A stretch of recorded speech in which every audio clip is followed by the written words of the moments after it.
ସକାଳ 7ଟା ପହଞ୍ଚିକିରି ଗୋଟେ ଝାଟିଆ ଜଙ୍ଗଲରେ ବସିକିରି ସଭା କଲେ। ନଖଣ ନାୟକ ବୋଲିକିରି ଜଣେ ତାକୁ ଗୁଳି କରିଦେଲି। ଗୁଳି କରିଦେଲେ ଭୋବନିଆ ତଡ଼ିଲେ ଯେ କହିଲେ ନୀଳକଣ୍ଠପୁର ଘାଟରେ ପଳେଇବା।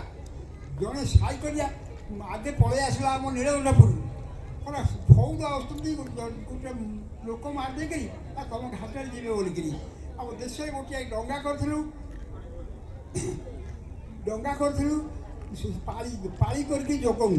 ସେଦିନ ବାଜିଆ ପାଳି ବାଜିଆ ଡଙ୍ଗାରେ ଥିଲା ଫୌଦ ମାନେ ଆମ ଗାଁରୁ 10-15 ଜଣ ଆସିଥିଲେ ଠେକା ବାଡ଼ି ଧରିକିରି ଆସିଲେ ତାଙ୍କ କତିକି।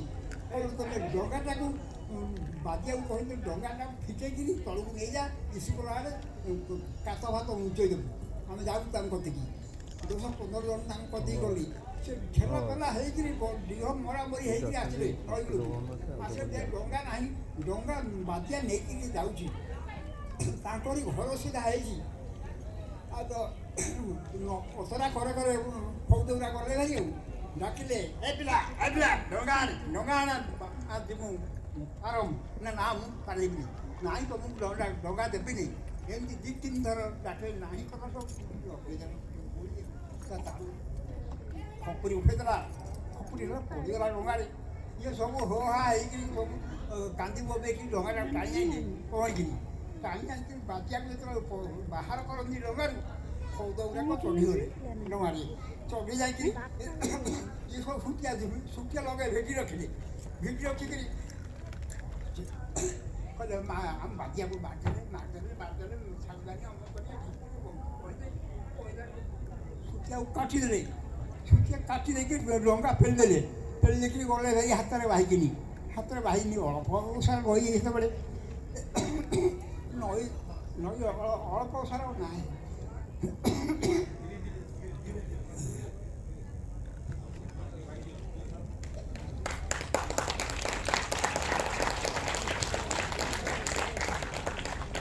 भारत माता की ଯେମିତି 10 ହାତ ଖଣ୍ଡେ ଡଙ୍ଗା ଯାଇଛି। ସେଠୁ ତ ଯେଉଁମାନେ କହୁଥିଲେ ଧରା ମାର ଛାଡ଼ିବା ନାହିଁ ସେଇମାନଙ୍କୁ ତ ବୁଢ଼ୀ ବାଇଲେ ଢି ଠା ଫୁଟିଲା ଯେମିତି ଗାଁ ଯାକ ସବୁ ଆସିଲେ ନଈକୂଳକୁ। ଆଉ ଦେଖିଲା ବେଳକୁ ସେ ମାର ଦେଇକି ସବୁ ହାତରେ ବାହି ଦେଇକି ଡଙ୍ଗା ଗୌଡ଼େଇ ଯାଇ ଇଏ ସବୁ କାନ୍ଦି ବୋବେଇ ସବୁ ଆଉ ଗୋଟେ ଡଙ୍ଗା ଥିଲା 8-10 ଜଣ ମଣିଷ ସେଠି ପଡ଼ିଲେ ଖାଲି ରକ୍ତ ହେଇକି ବୋହି ଯାଉଥାଏ ନଈକି। କାନ୍ଦି ବୋବେଇ ସବୁ ଗୋଟେ ଡଙ୍ଗାରେ ନଦୀକିରି ଜେନାପୁର ପଠେଇଦେଲେ। ଜେନାପୁରଠୁ ଗାଡ଼ି କରିକି କଟକ ପଠେଇଦେଲେ। ଶବ ଗୁଡ଼ାକ ପଠେଇଦେଲେ। ସେଠି ଶବ ସଂସ୍କାର କରିକିରି ଆସିଲା ବେଳକୁ ଗାଁରେ ଆଉ ଗୋଟେ ଝିଅ ବୋହୂ କେହି ନାହାନ୍ତି। ତାଟି କବାଟ ସବୁ ପଡ଼ିଛି। ଅତ୍ୟାଚାର କଲେ ଯେ ଡରିକି ସବୁ ଛୁଆ ପିଲା ନେଇକି ପଳେଇଲେ ସୁକିନ୍ଦା ପଳେଇଲି। 15 ଦିନ ଯାଇକିରି ଫେରିଲେ ଘରକୁ। ଏମିତି ବହୁତ କିଲିକିଲି କରିଛନ୍ତି ଆଉ। ବହୁତ ବହୁତ ଧନ୍ୟବାଦ। ଆହୁରି ଆମେ ତାଙ୍କ ଠାରୁ ଶୁଣିବା ପାଇଁ ଚାହୁଁଥିଲୁ କିନ୍ତୁ ତାଙ୍କର ଯେଉଁ ବୟସ ଦିଗ ଯେଉଁ ରହିଛି ସେଥିପାଇଁ ଆମେ ଏତିକି ଇଏ କଲୁ। କୁହନ୍ତୁ ତାଙ୍କ ନାଁ ଟିକେ। ହୁରୁସି ପ୍ରଧାନ, ନଟମଳିକି, ଆଉ ପାଣିନେକା, ଆଉ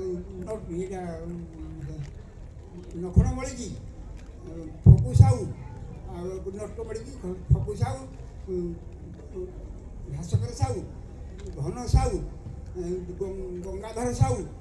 ଏମିତି ସବୁ କାହାର ହାତ ଛିଡ଼ିଗଲା, କାହାର ଗୋଡ଼ ଛିଡ଼ିଗଲା, କାହା ପେଟରେ ଫୁଟିଗଲା। ଏମିତି ସବୁ ଖଡ଼ିଆ ନଡ଼ିଆ ହେଇଗଲେ ସବୁ। ସେଇଗୁଡ଼ାକ ତାଙ୍କ ନାମ କହୁଛି। ନିଶ୍ଚିତ ଭାବରେ ଆପଣ ମନେ ରଖିଛନ୍ତି।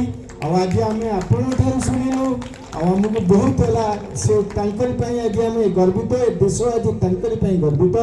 ତାଙ୍କ ପାଇଁ ସମସ୍ତେ ବାଜି ରାଉତ କି